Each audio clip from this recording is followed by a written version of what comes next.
seront enregistrés. Faut prévenir tout de suite. Voilà.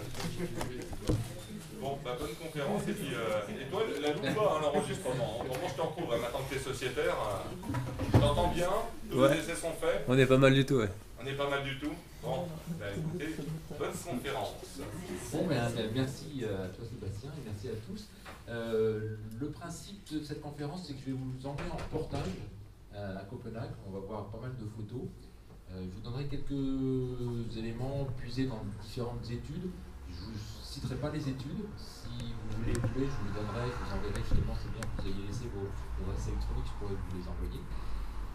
Voilà, alors c'est un reportage que j'ai fait pour mon journal, Le Monde Diplomatique, et qu'on a publié ce mois-ci, là, donc pas mal à la veille des municipales, toutes les municipalités de France ou presque font l'éloge du vélo. On verra qu'entre faire l'éloge et faire une vraie politique vélo, ben, il y a peut-être parfois un gap important, un gouffre quand même parfois. Donc on va partir ensemble à Copenhague, la capitale du Danemark. L'ampleur en fait du succès de la politique vélo dans cette ville invite à mes yeux à repenser les politiques publiques en matière de déplacement en ville, en mettant le vélo à une place centrale dans les infrastructures, avec des infrastructures qui doivent être cohérentes, rapides, protectrices, conçues à partir des usages et des besoins des cyclistes. Alors on va voir dans le détail ce que ça veut dire et en quoi on en est parfois un peu loin à Paris ou même dans les meilleures villes. Moi je connais bien Grenoble, en fait je suis de Grenoble, et Grenoble est souvent cité en exemple et qui est loin d'être un exemple en fait en matière de pistes cyclables, d'aménagement cyclable, alors qu'à Copenhague, à vrai dire, je savais que c'était bien, mais j'ai été surpris jour après jour de la cohérence de l'ensemble. J'espère que vous le serez aussi. Alors, s'il fallait un seul chiffre pour résumer ce succès, la dernière enquête d'opinion, qui date de 2018, indique que 77% des habitants de Copenhague se sentent en sécurité quand ils circulent à bicyclette. Ça veut dire beaucoup de choses. Je ne sais pas si on faisait le sondage à Paris ou même à Grenoble, si on aurait 77% de réponse. La municipalité de Copenhague s'était fixée pour objectif d'avoir un déplacement sur deux vers le travail ou le lieu d'études d'ici 2025. Et en fait, l'objectif a été quasiment atteint dès 2018. On a 49% des déplacements, j'ai bien dit 49% des déplacements qui se font en vélo, 18% en transport en commun, 27% en voiture et 6% à pied. Pour vous donner une idée, si vous ne l'avez pas vraiment en tête, la dernière enquête INSEE, Paris, c'est 4%. Et les villes les mieux placées, type Grenoble, Strasbourg, Bordeaux, c'est 14-15%. Voilà. Alors Paris, c'est un peu mieux aujourd'hui. L'enquête, c'était 2017. Mais les chiffres qui sont donnés au cours de la campagne sont, à mon avis, vraiment sujets à caution. Alors déjà, ils vont se baser sur la période de grève, etc. Alors, ce bilan, il est quasiment unique en Europe. Seul pays comparable à mes yeux, c'est les Pays-Bas, mais quelqu'un va nous dire que c'est pas mal aussi en Allemagne, tout à l'heure. On donnerai la parole.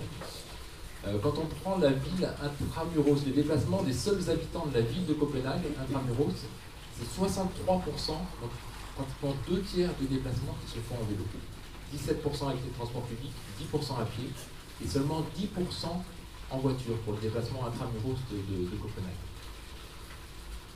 En 2016, les 600 000 habitants, il y a 600 000 habitants, donc quand on prend juste la commune de Copenhague, ils possédaient 675 000 vélos et seulement 120 000 voitures. Donc il y avait à peu près 5,6 vélos par voiture. En termes de trafic global, quand on prend tout le trafic, y compris les gens qui traversent Copenhague, qui viennent à Copenhague ou qui en sortent, le nombre de vélos en circulation a dépassé le nombre de voitures à partir de 2016. Entrez, il y a encore des places plutôt de l'autre côté, vous serez mieux, ou alors tout devant. Voilà. À partir de 2007 ou 2016. 2016, c'est récent. Alors là, sur la photo, on voit le fameux serpent cycliste, qui est un peu l'icône du vélo à Copenhague. C'est une passerelle qui permet de traverser une des branches des différents canaux du port. Mais j'y reviendrai, on va le revoir plus en détail tout à l'heure. Alors voilà l'un des carrefours les plus fréquentés de la ville à vélo, et donc à vélo le carrefour le plus fréquenté d'Europe. On a compté dans les 6 premiers mois de 2018, là on avait donc 2 289 000 passages. Et le panneau ajoute « Bonne chance et merci de faire du vélo en ville ». Observez bien la largeur de la piste cyclable. La nouvelle norme en fait prévoit que l'on puisse papoter à deux, d'être deux de front, et de pouvoir être doublé par une troisième personne. Ça c'est la norme, la dernière norme en vigueur pour les pistes cyclables. Ce type de piste cyclable, j'y reviendrai, il n'y en a pas 36 sur la carte type. En 2016, donc le pont de la Reine-Louise, là celui qu'on vient de voir, là c'est celui qui est entouré en rouge, vous voyez, il a vu passer 39 680 vélos en moyenne par jour et seulement 5 000 voitures. L'autre pont qu'on verra un peu plus tard, le Indershaven Road, lui il a vu passer 14 000 vélos. Là il n'y a pas de voiture sur ce pont. Le serpent cycliste, en fait, il a dépassé très très rapidement les objectifs en termes de fréquentation que les gens de Copenhague avaient prévus. Ils en sont à 19 500 vélos par jour. Il n'y a pas vraiment de sociologie spécifique des cyclistes. On sait qu'en France, c'est surtout des hommes, et surtout des hommes entre 20 et 55 ans. Là, il n'y a pas vraiment de sociologie, on retrouve tous les publics sur scène. Hein. On voit des femmes en chaussures à talons, des hommes, j'ai vu des hommes d'affaires en costume, j'ai vu une personne âgée qui avait sa canne en fait sur son bagage qui avait du mal à marcher mais qui pouvait aller. On voit des familles, voilà, on voit un peu de tout. Cette famille est dans les fameux vélos cargo sur le pont de Knippelsbro, voilà, c'est un peu difficile à prononcer. Là, il y a 33 000 vélos qui passent chaque jour. J'ai une indication. Un quart des foyers ayant au moins 2 enfants possèdent un vélo cargo.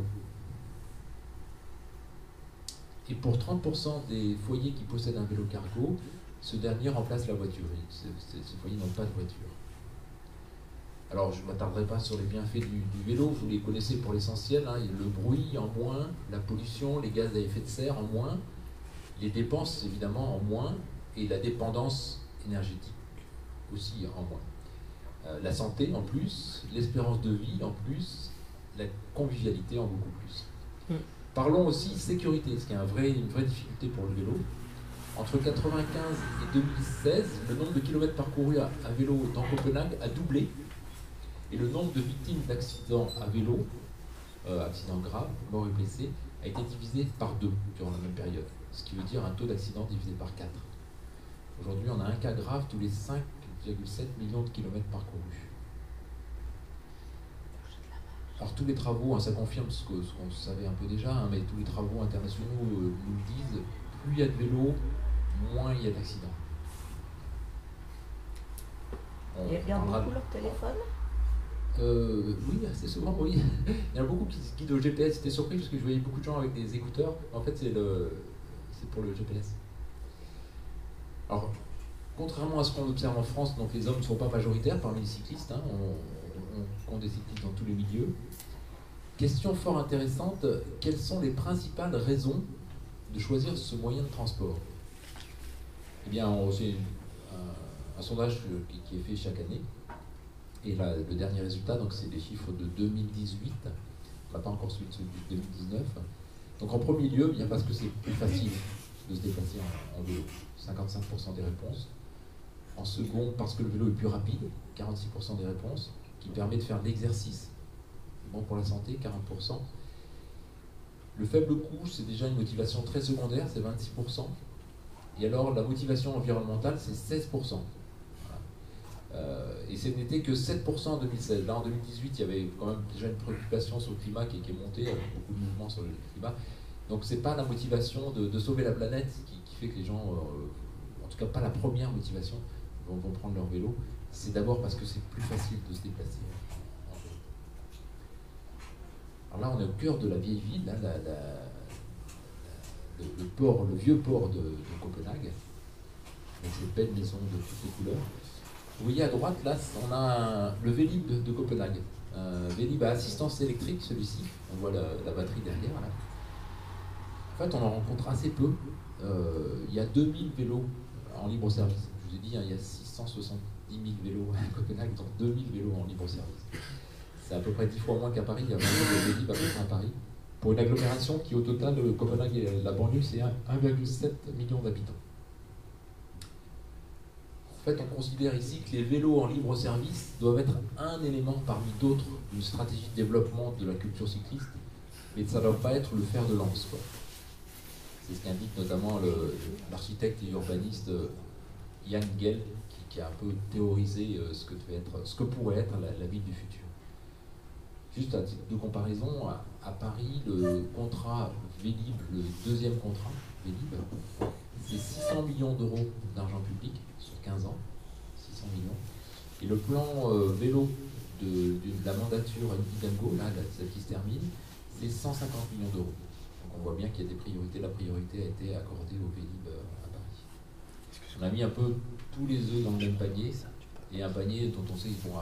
Mais même sans compter la question du fiasco du renouvellement du Vélib, avec tous les problèmes que ça peut engendrer, il y a même un problème de fond, de principe. Est-ce que ça vaut le coup de mettre autant d'argent dans ce type de dispositif, ou est-ce que ça ne va pas être un dispositif d'accompagnement en mettant la priorité sur autre chose? En tout cas, à Copenhague, ils ont mis la priorité sur les infrastructures. Pourquoi le vélo change-t-il de la ville? Pour de nombreuses raisons qu'on a déjà évoquées, mais aussi pour une raison à laquelle on ne pense pas toujours et qui est essentielle, c'est la moindre consommation d'espace. À votre avis, y a-t-il davantage de vélos ou de voitures en circulation sur cette photo? En fait, on voit quasiment que des voitures. Et j'ai compté, il y a 59 voitures qui ne sont pas arrêtées, qui ne sont pas, disons, stationnées. Et pourtant, on ne voit qu'elles. Il y a même un petit bouchon. Et en fait, on a 69 vélos en mouvement sur cette même image, et on les voit à peine. En fait, vous voyez les pistes cyclables de chaque côté de la voirie réservée aux voitures. Comme le dit la responsable des questions de mobilité dans la région de Copenhague, je la cite, une voiture... On va éteindre les téléphones. Ça va être bon. Une voiture reste une voiture, qu'elle soit verte ou noire, électrique ou pas. Du point de vue de la congestion, une voiture, c'est la même chose, quoi. C'est le même encombrement. C'est une des difficultés particulières de la voiture en ville. Eh bien, c'est que ça prend beaucoup de place, ça prend trop de place. Imaginez que tous les Parisiens soient à vélo, il n'y a pas de problème, on arrive à circuler. Imaginez que 50% des Parisiens soient en voiture, c'est même pas imaginable. On ne peut pas circuler. Même avec 30% des Parisiens qui prendraient leur voiture chaque jour, ça serait pas possible. Les places de parking aussi. Sans compter les parkings, ouais. Voilà, le plus étonnant, c'est qu'il suffit de peu d'espace alloué en plus au vélo pour que ça marche, pour que la fréquentation explose. On voit sur cette photo aérienne, c'est un des grands boulevards de Copenhague, c'est le Hans Christian Andersen. On voit qu'il y a relativement peu d'espace réservé au vélo, c'est en bleu. Mais tout de même des espaces qui sont réservés et qui fonctionnent bien. Sur l'ensemble de la ville, donc je vous l'ai dit, le vélo c'est 63% des déplacements vers le travail ou l'école, avec une voirie dédiée qui ne représente que 7% de l'ensemble. Alors pourquoi ça marche si bien à Copenhague, alors que les politiques vélo sont peu efficaces ailleurs, en France particulièrement? Essayons de comprendre avec la personne qui est au centre de l'image, qui nous fait un sketch, de Mikael Colville Andersen. C'est un architecte et designer qui a été un peu le gourou du vélo, l'inspirateur des politiques publiques de déplacement à Copenhague et maintenant aussi ailleurs dans le monde. Il passe d'ailleurs son temps à expliquer aux élus du monde entier que la ville à vélo, ce n'est pas une utopie, qu'une politique intelligente peut conduire très rapidement à placer le vélo au centre des déplacements, à devenir le principal mode de déplacement dans une ville. Alors j'ai fait un tour de la ville avec lui pour observer ce modèle. Et pour s'inspirer d'une politique, encore faut-il la comprendre et en comprendre les raisons profondes. L'une de mes grandes surprises en allant à Copenhague et après être rentré à la maison, c'était de constater que beaucoup d'hommes ou de femmes politiques français avaient fait le voyage et pourtant ils n'avaient rien compris à la politique de Copenhague et quasiment rien retenu, à tel point que parfois ils ont fait l'inverse de ce qui était préconisé à Copenhague. Et je ne parle pas là de gens qui sont indifférents au vélo, etc. Là où je vous parle de gens qui sont des élus, qui sont présentés en France comme les plus favorables au vélo, des gens qui ont des étiquettes d'écologistes. Je parle de Yann Mongaburu, qui est le monsieur vélo, le président du SNTC à Grenoble, syndicat mixte des transports en commun, ou de Christophe Niadjowski, le maire adjoint de Paris. On y reviendra, on verra pourquoi j'ai été surpris de ce décalage entre ce qu'ils avaient retenu et comment ça fonctionne sur place. Alors aujourd'hui, dans la plupart des villes, la circulation à bicyclette est insécure, inconfortable. Les itinéraires cyclables, quand il y en a, sont le plus souvent mal conçus, régulièrement impraticables et le plus souvent discontinus. Alors que les automobiles et les automobilistes bénéficient de l'essentiel de la voirie et de quasiment la totalité des budgets ou des facilités. Alors Copenhague a renversé la donne avec un modèle très simple. En fait, s'il fallait retenir un seul principe, c'est que ne peuvent circuler ensemble que des gens qui vont à la même vitesse. Ça veut dire qu'on ne mélange pas les piétons et les vélos, on ne mélange pas les vélos et les voitures qui vont à plus de 30, etc., etc. Et on ne mélange pas les cyclistes et les bus, par exemple. Ça doit parler aux Parisiens. Alors il y a 4 types d'infrastructures seulement, et toute la ville est régie par ces 4 types d'infrastructures. Il n'y a pas, je ne sais pas, à Paris, moi j'en connais au moins 35 infrastructures différentes de pistes cyclables. Dans les secteurs résidentiels et de proximité, là où la vitesse est limitée à 30 km/h, il n'y a pas d'infrastructure en fait. Auto et vélo cohabitent. Il n'y a pas de souci et chacun a l'habitude de gérer l'autre. Simplement, là on y reviendra parce qu'il y a beaucoup d'équivoques sur la question des zones 30, parce qu'il y a une vraie politique en France de développer les zones 30. Simplement, on a inclus dans ces zones 30 des axes dont on savait qu'ils étaient aussi des axes de transit. Et ça ne peut pas marcher. C'est-à-dire, si on a des axes de transit dans les zones 30, eh bien, les gens n'iront pas à 30 km/h. On pourra mettre tous les ralentisseurs qu'on veut, entre deux ralentisseurs, les gens ils iront à 50, 60. Donc en tout cas, à Copenhague, j'ai vu que ça fonctionnait parce que déjà les automobilistes respectent les 30 km/h, ils vont plutôt à 20 qu'à 30, ils ne sont pas à la limite, ils sont et surtout, il n'y a pas de. C'est vraiment dans les zones résidentielles de proximité, les zones 30. Ce n'est pas la moitié de la ville qui est en zone 30 uniquement pour afficher de zone 30. Quoi. Deuxième niveau, alors ce n'est pas les mêmes niveaux de limitation de vitesse que nous. Hein. Après, ils ont un stade à 40 km/h. Il n'y a pas beaucoup d'axes, mais il y en a quelques-uns. Donc à 40 km/h, dans ces cas-là, la voirie motorisée est longée par des bandes cyclables. Les bandes cyclables sont toujours à droite de la chaussée, ou lorsqu'il y a des stationnements pour les voitures, à droite du stationnement des voitures, pour ne pas être coincé entre la portière du chauffeur qui s'ouvre et la voiture qui nous ouvre. Enfin, dans les axes, enfin en troisième lieu, les axes principaux de la ville, qui sont eux limités à 60 km/h pour les voitures, les pistes cyclables sont séparées de la circulation au minimum par une bordure. Donc en fait, on a 3 niveaux. On a la chaussée, on a une petite bordure, la piste cyclable, une autre bordure et le trottoir pour les piétons. Trois niveaux. Et c'est ce qui fonctionne vraiment le mieux, et il y en a beaucoup. Et c'est là que les grands axes dont je vous ai donné les chiffres tout à l'heure, là où on a 30 000, 40 000 vélos jour, c'est ce type d'axe. Enfin, lorsque la vitesse autorisée est supérieure, ce qui est assez rare en pleine ville, là on a plus d'itinéraire cyclable, il y a un autre itinéraire, les vélos ont un tout autre itinéraire qui est complètement séparé de la chaussée, on les éloigne complètement des voitures, et il est repensé en fonction des usages des vélos, en évitant au maximum les intersections. Et ça, il y a un élément clé, mais on va y revenir. Alors voilà le modèle avec les 3 niveaux. Vous voyez les 3 niveaux. Les pistes cyclables sont à une hauteur intermédiaire entre trottoir et chaussée. Et ces pistes sont unidirectionnelles. Ça, c'est un point clé. Pourquoi ? Afin d'assurer une bonne sécurité au carrefour. Alors, ce type d'infrastructure est répertorié en France, hein, dans les manuels techniques. J'ai cherché parce que j'en avais pas vu beaucoup. Donc, est-ce que c'est vraiment, est-ce qu'on a... Oui, c'est bien répertorié. Et pourtant, lorsqu'il y a eu le plan vélo qui a été lancé à Paris, par exemple, hein, en fin 2014-2015, on a interrogé les Parisiens sur ce qu'ils voulaient. On leur a proposé 5 types d'infrastructures, et pourtant le jeu de Niadjowski revenait de Copenhague. Et dans les 5 types de propositions qu'on leur a faites, il n'y avait pas celle-ci. C'est pourtant celle qui fonctionne le mieux. C'est celle qui draine l'essentiel du flux de cyclistes à Copenhague. Parce qu'ils ne voulaient pas. Je sais pas. Pourquoi en face, oui. En face, Oui. Il n'y a que 2 niveaux là. Oui, il n'y a pas de trottoir en face. Non, c'est pour les vélos en face. Je suis passé dans l'autre sens. D'accord. Il n'y a pas de trottoir. Le trottoir est que de ce Il est côté. derrière l'arbre. Pardon? Le trottoir est derrière l'arbre. Oui, il y a un trottoir derrière l'herbe, oui, exactement. D'accord. Alors, autre principe élémentaire, assurer toujours la continuité des aménagements. En fait, on peut passer parfois d'une piste à une bande cyclable ou d'une bande à une piste cyclable, mais on conserve toujours la même largeur, il n'y a pas d'étroitesse. On n'a pas surtout à retourner sur la chaussée ou à passer sur le trottoir lorsqu'on est cycliste, pour, voilà, quand vous voulez, ceux qui sont cyclistes ne le comprendront très vite. Dans les intersections, les espaces vélos sont clairement identifiés en bleu. Et en une semaine sur place, j'ai pas vu une seule fois une voiture couper un passage bleu avec un vélo sans s'arrêter, quoi. Les voitures respectent strictement ce type de passage.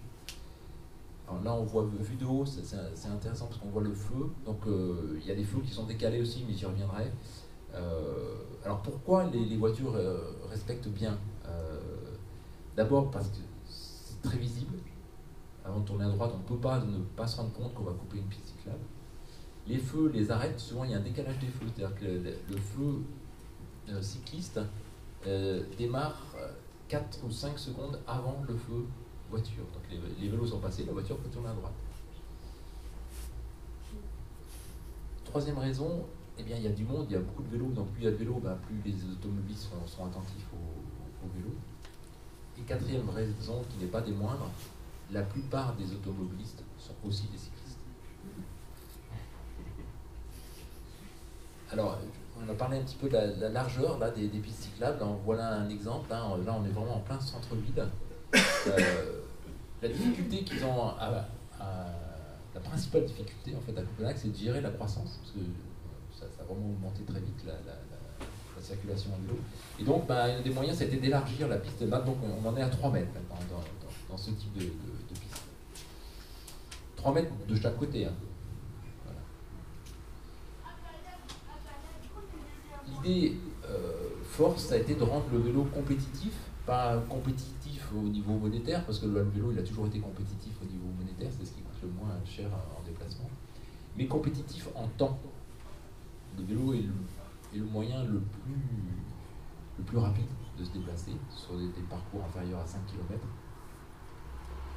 Pour cela, les aménagements pour les vélos sont devenus prioritaires, en particulier les passerelles et les ponts. Depuis 2007, ils ont construit 14 passerelles qui permettent de franchir les nombreux bras de mer et le port. Et dans ce cas-là en particulier, on va le voir mieux sur la photo d'après. On voit au centre, là, le pont qu'on vient de voir, c'est celui qui est un petit peu à gauche. Là. Ce qui est très intéressant, c'est qu'il est vraiment un endroit névralgique, central de la ville. On a l'opéra à droite, on a un des bâtiments publics importants en noir, là je ne me souviens plus son nom aussi, etc. Il y en a la vieille ville, voilà. Eh bien, là, il n'y a pas de pont voiture. Les voitures, elles doivent faire un grand tour, alors que les vélos coupent, quoi. Donc là, on gagne un temps fou d'y aller en vélo. C'est de l'ordre du tiers ou du quart du temps qu'on mettra en voiture. Donc, grosso modo, il s'agit de faire un peu l'inverse de ce qui a été fait partout dans les années 50, rendre plus compliquée la circulation des voitures et plus simple celle des piétons et des cyclistes. C'est Michael Colville Anderson qui a fait ce type de schéma là, qui résume bien la situation, en tout cas le choix qui a été fait. Alors le serpent cycliste là qu'on voit sous un autre angle, ce fameux pont, il permet par exemple une liaison directe entre la gare et l'université, en rattrapant une différence de niveau là, parce que l'université c'est plus bas de l'autre côté de ça. Mais en pente douce, parce qu'il fait 250 mètres, il doit y avoir 4 ou 5 mètres à rattraper sur 250 mètres, donc il n'y a pas beaucoup de pente. Alors que les voitures, elles doivent faire un grand détour aussi. Là.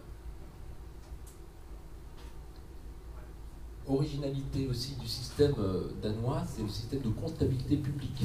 En fait, en comptabilité publique, quand on reçoit des subventions de l'État, ce qui est le cas pour ce type d'infrastructure, eh bien, la collectivité doit évaluer un retour sur investissement de l'infrastructure. Et dans ce calcul, en fait, rentre en ordre de compte les gains pour la santé, notamment le nombre d'arrêts de travail évités par le bénéfice de l'usage du vélo. Moins de pollution, plus d'exercice. En fait, résultat, le retour sur investissement tel qu'il est calculé aujourd'hui, de ce pont, ça a été 9%, alors que la dernière ligne de métro, c'est 3%. Donc, c'est pas seulement les retombées économiques, c'est aussi les gains en matière de santé. Voilà. Parce qu'aujourd'hui, au Danemark, comme ailleurs, comme en France et dans la plupart des pays aujourd'hui, la sédentarité fait perdre beaucoup d'années d'espérance de vie. C'est 7 ans d'espérance de vie perdue pour les femmes, la sédentarité à peu près la même chose pour les hommes. J'ai une question, comment ils vont mesurer comment c'est mesuré cet impact? C'est des analyses socio-économiques qui ont été faites à partir des journées d'arrêt maladie, parce qu'en plus on a une évolution, le nombre de cyclistes a augmenté, donc ils ont mesuré les différences d'une année à l'autre. Voilà. Alors, il y a plusieurs éléments qui rentrent en ligne de compte. Je n'ai pas tout le détail là, je pourrais vous renvoyer l'étude si vous voulez. Par exemple, on estime que, ça va peut-être vous répondre un peu à votre question, on estime que la seule pratique du vélo, c'est 1 million de journées d'arrêt maladie en moins par an. Mais sur Copenhague, sur la ville de Copenhague. Alors on va me dire, parce que j'ai eu un entretien à la radio, on m'a dit mais c'est une affaire de culture. Non, c'est pas une affaire de culture, c'est une affaire de politique. Voilà. Depuis, et politiquement, c'est intéressant de voir aussi le parcours politique de cette ville. Alors c'est une ville qui a une singularité, elle a toujours été à gauche, en fait, depuis plus d'un siècle. Elle a été principalement, c'était les sociodémocrates. Sociodémocrates qui n'étaient pas moins défavorables à l'automobile, ils étaient aussi favorables à l'automobile que tout le monde dans les années 60 et 70. Et la pratique du vélo est retombée aussi à Copenhague. Alors elle a été très forte, la pratique du vélo à Copenhague, comme à Paris, c'est-à-dire le plus fort de la pratique du vélo, c'est les années 30-40. À l'époque, on avait 30-40% de la population qui circulait à vélo à Paris. À l'époque, même dans les années 30, il y avait 20% de la population de Los Angeles qui circulait à vélo. On n'imagine pas aujourd'hui que ça puisse être possible. Donc c'est tombé très bas durant les années 60 à Copenhague. Il y a même eu un projet d'autoroute urbaine qui devait passer à peu près ici. Là. Il devait faire une autoroute avec 12 lignes, 12 voies. Mais en fait, l'avantage, m'a-t-on dit, c'est que la municipalité était relativement pauvre, elle n'a pas eu les moyens de faire cette autoroute. Le projet a été abandonné en 72. C'était juste un an avant le choc pétrolier qui a un petit peu quand même fait évoluer les esprits. Par la suite, dans les années 70, la population s'est pas mal mobilisée par les fameuses masses critiques ou les vélorussions. On a connu ça à Paris aussi, hein. Vous vous rappelez en 72, je ne sais pas s'il y a des gens qui étaient déjà là, il y avait un projet d'autoroute urbaine aussi à Paris, hein, le long de la Seine, et il y avait une mobilisation à Paris. Peut-être que les Danois ont mieux su se faire entendre. En tout cas, ce type de masse critique avait lieu tous les ans pendant les années 70-80. Voilà. La principale revendication, c'était on veut retrouver nos rues. Voilà. La vie en ville, c'est aussi d'avoir des rues, pouvoir jouer au foot dans la rue pour les enfants, pouvoir se promener sans risquer d'être renversé.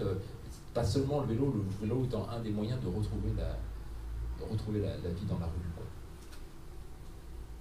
Alors, une politique vélo a été progressivement mise en place à partir des débuts des années 80. C'est à ce moment-là qu'il y a des écologistes qui font aussi irruption sur la scène politique. Ils participent au conseil municipal. Et aussi la gauche qui gouverne à Copenhague s'ouvre aux questions environnementales et donc commence timidement dans les années 80 à ouvrir la ville un peu au vélo. Il y a un moment de crispation assez fort en novembre 2005, c'est les élections municipales. En fait, il y a un rapport qui sort et qui montre que les pistes cyclables sont complètement saturées. C'est un des problèmes clés de la ville, c'est la congestion de ces pistes cyclables. Et donc c'est une femme qui est élue pour la première fois, elle s'appelle Rite Bjerregaard, et lance là un grand plan d'investissement. Donc, tout ça pour dire que ça n'a pas toujours été comme ça à Copenhague, ça ne vient pas d'il y a un siècle. Hein. L'essentiel de ce qu'on voit, qu'on mesure aujourd'hui comme succès, En fait, c'est le fruit d'une politique qui a été lancée il y a moins de 15 ans. Alors, elle ne partit pas de rien, mais elle a beaucoup amplifié les choses. Donc, il y a eu un plan de développement qui a été voté avec un montant d'investissement assez conséquent, et aussi la création d'une administration spécifique avec des services techniques qui ont été formés pour être à la hauteur de l'enjeu. Donc il y a, à partir de ce moment-là où il y a eu beaucoup de ponts qui ont été construits, là on en voit un qu'on n'a pas vu encore, là, dans la vieille ville. Quelques exemples d'infrastructures qui ont été construites depuis ce premier plan. Là on revoit le pont du Vieux-Port, là, c'est un pont particulier parce qu'il laisse passer les bateaux, donc il s'ouvre régulièrement pour laisser passer les bateaux. En fait il est assez mal foutu ce pont-là, il a été très critiqué par Michael Colville Anderson.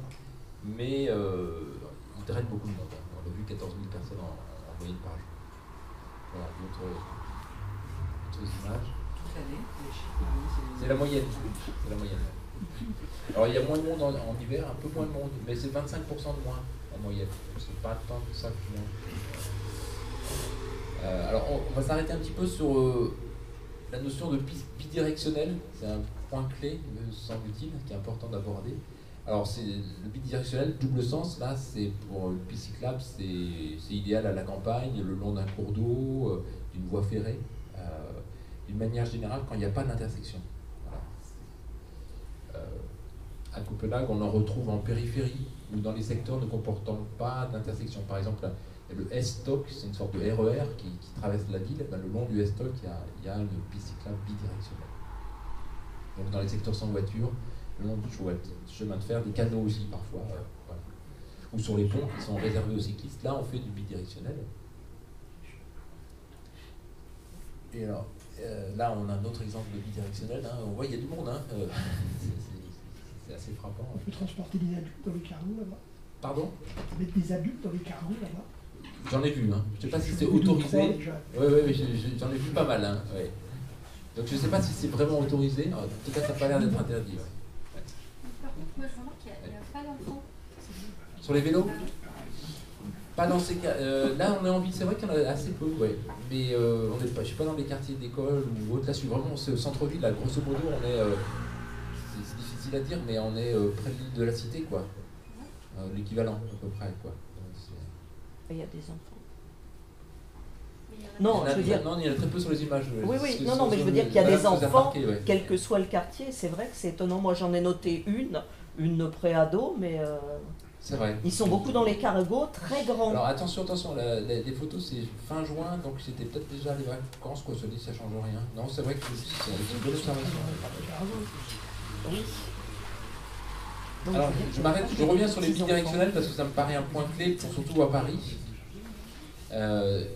Madame Hidalgo a fait un entretien avec la Tribune le 22 novembre 2019 et elle dit dans cet entretien, parce que je pense qu'il y a vraiment une méprise de fond, c'est pour ça que j'apporte cette question-là et je pense que ça permettra de lancer le débat.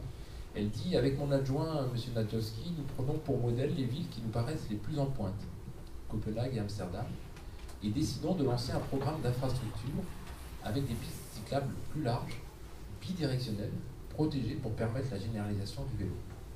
Et plus loin, elle redit encore, moi j'ai choisi le modèle de Copenhague. Elle a juste oublié une chose, c'est que les bidirectionnels, c'est proscrit à Copenhague. On ne fait plus de bidirectionnels, sauf dans les cas particuliers que je vous ai mentionnés avant. Depuis plus de 20 ans, on les a retirés des guides de bonne pratique. Donc ça trouble de voir qu'on prend pour modèle quelque chose en faisant exactement le contraire, quoi. Et ce qui a été fait rue de Rivoli et rue de Sébastopol, mais ça ne viendrait pas du tout à l'idée de gens à Copenhague, quoi. C'est des voies, ce type de voie, c'est proscrit à Copenhague pour une très bonne raison, c'est que c'est documenté dans la littérature sur l'urbanisme cyclable, c'est que c'est 2 fois plus dangereux que lorsqu'on a une piste cyclable de chaque côté. Qu'est-ce qui est plus dangereux? C'est le choc entre vélo ou... Il y a 2 fois plus d'accidents parce que les voitures ne savent pas nécessairement de quel côté vient le vélo. Voilà. Les vélos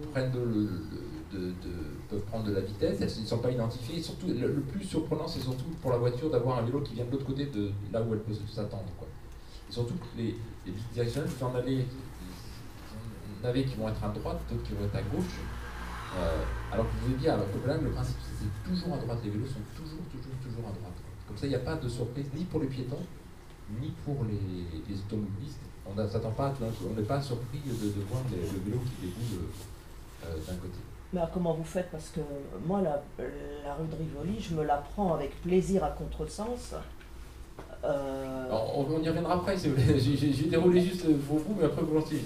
Juste un élément intéressant aussi à savoir, c'est qu'à Londres, ils avaient fait une bidirectionnelle à Torrington Place, là, et il y avait tellement d'accidents qu'ils l'ont démoli.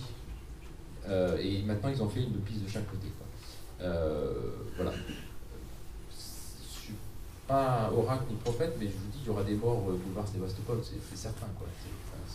Elle n'a pas la même largeur que celle de Rivoli. Oui, mais enfin, à Rivoli, ça sera pareil. Peut-être moins, parce qu'il y a moins d'intersections au Rivoli. Après, à Rivoli, ça débouche un peu nulle part. Hein, et alors, quelques images un peu pour vous évader. Voilà, il faisait beau et tout. Donc, c'est un peu un art de vivre aussi, le vélo. Hein. Là, on est un bain de soleil face à l'opéra, la ville. Voilà, encore une adulte dans la remorque. L'avantage du vélo aussi, c'est qu'il permet d'arriver au plus près de la destination. Voilà. Là, exemple, cette rade, elle est vraiment au centre de la ville. Là, on est grosso modo devant l'île de la Cité, quoi, là où il y a des bateaux qui accostent. Et on peut se baigner. Le port a été dépollué, donc on peut se baigner. Les gens ne s'empêchent pas. Voilà, quelques images. Alors, comment rendre le vélo facile? Parce qu'on a vu que c'était l'élément clé, le vélo facile, plus facile que les autres modes de déplacement. Alors, quelques idées. D'abord, par exemple, ces bornes-là, il y en a un peu partout. C'est des bornes qui permettent de poser le vélo et de le gonfler. Il y a une pompe qui est intégrée en fait à la borne. Alors, c'est aussi un effet d'entraînement. C'est intéressant de noter que dans Copenhague, donc 600 000 habitants, il y a 600 magasins de vélos. Voilà. Alors, j'ai fait un tour donc, avec Michael Colby-Andersen, qui nous a expliqué plusieurs carrefours, quel type d'aménagement. J'en ai retenu quelques-uns pour vous les présenter. Et ce qui est intéressant, c'est de noter un peu son credo, que je partage vraiment, et qui me semble l'élément clé en fait, de toute politique cyclable ambitieuse. Il faut vraiment comprendre comment fonctionne le cycliste, quoi. Et ce qu'il redoute le plus, le cycliste, c'est de s'arrêter. Pire encore, d'avoir à mettre le pied à terre, quoi. Ça, et si on comprend ça, on a des chances de pouvoir faire une politique cyclable. Déjà, par définition, le vélo, c'est pas fait pour être à l'arrêt. À l'arrêt, on tombe. Et pour un vélo qui est bien réglé, avec une selle qui est bien réglée, et donc la jambe tendue quand on est sur la pédale, si on s'arrête, ça veut dire descendre de la selle, donc il faut remonter sur la selle et repartir. Voilà. En outre, particulièrement en France, les dérailleurs ne passent pas à l'arrêt. Enfin, il y a de plus en plus de dérailleurs dans le Royaume, mais il n'y en a pas encore beaucoup. C'est plus généralisé dans les pays du Nord. Donc ça veut dire que si on n'a pas changé la bonne vitesse, on va redémarrer sur une vitesse difficile. Et voilà. Donc, pas étonnant que les vélos brûlent les feux rouges à Paris. Alors comment fait-on pour éviter que les gens brûlent les feux rouges et pour que ça se passe mieux? Alors, d'abord, rappelez que les feux rouges ont été inventés parce qu'il y a des voitures. Il n'y aurait pas de voitures, on n'aurait pas besoin des feux rouges. Voilà. Dans les rues piétonnes, par exemple, il n'y a pas de nécessité d'avoir des feux rouges. Alors, dans les zones résidentielles, les zones 30, ils ont disparu aussi, parce que les gens vont suffisamment doucement, et c'est le premier arrivé qui passe au carrefour. Ça a été pas mal expérimenté, surtout aux Pays-Bas, notamment à Utrecht, ils ont quasiment fait disparaître une bonne partie des feux rouges. Pour les grandes intersections, les feux des voitures et des vélos sont décalés dans le temps. Je l'ai dit tout à l'heure, hein, le feu vélo passe plus tôt, 4 secondes plus tôt ou 5 secondes plus tôt. Ça leur permet d'accélérer, de commencer à traverser le carrefour. Ou parfois, c'est décalé, il y a aussi ce qu'on a un peu en France, les sas vélo. Voilà. Plutôt des sas moto. Mais le plus malin, alors là j'ai été vraiment épaté, c'est les ondes de feu. Les ondes vertes, ce qu'ils appellent les ondes vertes, qui sont calées sur la vitesse du vélo, 20 km/h. Et j'ai testé pour vous sur 2 axes, un nord-Roguette et un autre axe, en partant du centre-ville, j'ai fait 3 km et demi sans avoir un seul feu rouge. Imaginez, vous partez de l'île de la Cité, vous remontez le boulevard Saint-Michel et vous arrivez jusqu'au périph', et là vous n'avez pas vu un seul feu rouge, quoi. Parce qu'à chaque fois, au fur et à mesure de votre vie... Ce qui existe pour les voitures. Ce qui existe pour les voitures, comme ça. bien sûr. Les voitures c'est calé. Alors, en France, c'était calé à 50, ils ont réduit parce que ça n'arrivait pas à gérer. Je crois qu'ils sont à 35 à peu près, selon les villes, là, ça dépend des villes. Alors, lorsqu'on ne peut pas faire autrement que de s'arrêter, alors parfois ça peut se décaler et autres, ben, donc il y a ce petit dispositif, cette petite rampe qui permet à la fois de poser la main ou le pied. Voilà. Comme ça, on reste à hauteur du. On n'a pas besoin de descendre de la selle et donc de remonter après de la selle. Voilà, et on peut même passer un coup de fil si besoin. Voilà. Et donc on peut aussi, j'en ai vu pas mal, se tenir avec la main et se relancer aussi avec la main pour repartir. Des petits détails. Alors des petits détails, j'ai pas tout photographié, il y en a un qui m'avait amusé aussi. Il y a sur un des axes assez rapides, il y avait des poubelles. Alors les poubelles étaient faites en sorte que le cycliste puisse jeter dans la poubelle sans que ça tombe à côté. Donc elle était inclinée vers le cycliste. Autre chose, il n'y a pas beaucoup de routes pavées, mais il y en a quelques-unes. Et sur les routes pavées, ils ont lissé en fait les pavés avec un système de lissage. Alors il y a à la fois un petit peu de rugosité pour garder de l'adhérence, mais en même temps il n'y a plus les carreaux en fait, des pavés. C'est les petits détails qui font la différence. Alors, autre question importante, la question des stationnements et du vol. Vous avez vu dans le plan vélo en France, là, il prévoit le marquage des vélos. Alors ça, c'est quelque chose qui existe en fait depuis 1948 au Danemark, l'obligation de marquer les vélos. Avec un principe, alors je ne sais pas exactement comment ça va se décliner en France. D'ailleurs, on n'a plus entendu parler, je crois que c'est rentré en vigueur normalement, hein, ce dispositif. Oui. Je crois qu'il n'y a pas encore de décret d'application. Il n'y a pas de décret. Alors, le principe au Danemark, c'est que quand on a un numéro, on le déclare à son assurance, et si on se fait piquer le vélo, l'assurance rembourse automatiquement si c'est bien enregistré. Il y a un fichier qui permet de Il y a un fichier qui permet de retrouver évidemment ce principe. Ouais. Alors, résultat qui n'est pas toujours très, très positif aussi, enfin qui pose des soucis, c'est qu'il y a vraiment des vélos en grappe et partout, en particulier près des gares. Et en fait, la plupart des gens garent leur vélo au pied des immeubles. Les gens approchent au plus près, quoi. Alors, c'est pas des gros cadenas comme chez nous, souvent c'est juste des cadenas de cadre, disons. Mais c'est évidemment un des avantages du vélo, c'est quand on s'approche le plus près, quand on prend un train, on garde le vélo dans le train et devant la gare. Mais il y a un petit peu des soucis quand même à Copenhague là, parce qu'ils en ont trop, donc ils sont en train de penser à faire il y a des gros projets de stationnement, un peu comme à Utrecht. À Utrecht, le record, là ils sont à un garage à vélo, il y a 12 500 places. Il y a quelques villes en France, à Grenoble, ils en ont fait des gros, ils en avaient un de 400 places qui était vite saturé, ils sont passés à 2000 places. À propos de train, si vous développez le train à vélo. Oui. C'est juste ce que j'allais vous dire. Ouais. Alors là, c'est la gare centrale de Copenhague. Oui, l'intermodalité a été développée. Alors maintenant, il est autorisé de prendre son vélo dans le train, dans les S-Stop, c'est dans une sorte de RER, si vous voulez, l'équivalent du RER, S-Bahn, comme les S-Bahn en Allemagne. Y compris dans le métro, on peut prendre le vélo sauf aux heures de pointe. Et c'était payant jusqu'à il y a 4 ou 5 ans, et maintenant c'est gratuit. Et ils se sont aperçus depuis que c'est gratuit qu'il y a une forte augmentation de la fréquentation du transport public. Et donc ça a été très bon pour les transports publics aussi, puisqu'ils ont gagné des cyclistes au transport public. Nous on est dans une problématique un petit peu différente, où on a des transports publics qui sont complètement saturés. Donc un des avantages d'une politique vélo en France, en particulier dans la région parisienne, ce serait de désaturer les transports publics qui sont aujourd'hui un peu en bout de course. Donc toutes les gares et toutes les stations de métro, là c'est une station de métro, ont des garages à vélo, et dans les installations récentes, ils sont à l'abri des intempéries. Là, vous voyez, ils sont mis sous le métro. Comment ça se passe pour aller au travail? Alors là, on a un exemple du quartier moderne, c'est au sud du centre-ville. On est à Orestad, c'est une petite commune qui est à 5 km, donc le centre est à 5 km du centre-ville. Et là, on a à gauche, sur la photo, ici, on a l'entreprise Ramboll. Alors c'est intéressant, sur la photo, j'ai fait cette photo pour montrer la desserte de transport. Donc on a une autoroute qui passe là, on a le train qui passe là, on a le métro. Donc c'est de la concurrence, quoi. Mais il y a aussi une piste cyclable confortable, ce qu'ils appellent les voies vertes.